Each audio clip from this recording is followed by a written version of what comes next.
खरोखरच ओमपावर कंपनीचा IPO हा खरंच नेक्स्ट मल्टीबॅगर आहे का फक्त हाईप?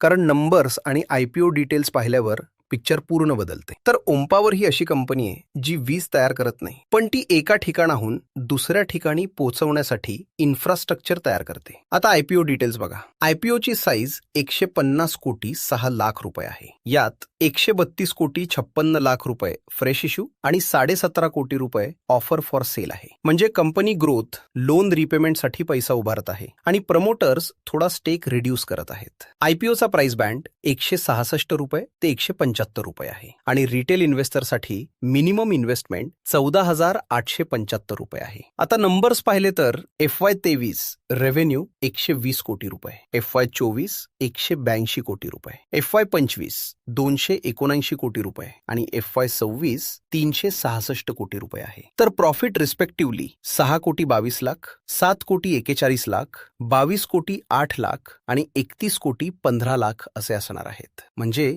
3x jump. पण सगळ्यात स्ट्रॉंग पॉइंट म्हणजे ऑर्डर बुक 744 कोटी 60 लाखांची आहे. म्हणजे पुढचे 2 ते 3 वर्ष रेव्हेन्यू ऑलमोस्ट विजिबल आहे. इंडस्ट्री पण स्ट्रॉंग आहे. इंडियामध्ये पॉवर इन्फ्रा बूम चालू आहे. या सेक्टरमध्ये बिगेस्ट प्लेयर आहे Power Grid Corporation of India. ओमपावर अजून स्मॉल आहे पण ग्रोथ फास्ट आहे. मॅनेजमेंट सुद्धा एक्सपिरियन्स्ड आहे. पण काही रिस्क फॅक्टर सुद्धा आहेत, जसे की सध्या नेट डेप्ट 35 कोटी आहे आणि IPO नंतर ते 10 कोटींवर येणार आहे. आणि दुसरी रिस्क म्हणजे मेजर क्लायंट डिपेंडन्सी खूप जास्त आहे. गेटको या एकाच ग्राहकाकडून डिसेंबर 2025 पर्यंतच्या 9 महिन्यात 71.55% रेव्हेन्यू आला आणि टॉप 10 क्लायंट्स मिळून 95 ते 97% रेव्हेन्यू देतात. ऑर्डर बुक मधील सुमारे 83.74% म्हणजे 623 कोटी 50 लाखांची PSU प्रोजेक्ट्स आहेत. म्हणजे गव्हर्नमेंट कंपनीजवर मोठी डिपेंडन्सी आहे. मी अप्लाय करणार का? तर माझं एनर्जी सेक्टर अलोकेशन आधीच कंप्लीट झालेलं आहे, त्यामुळे मी ह्या IPO ला अप्लाय करणार नाही. तुम्ही अप्लाय करणार का?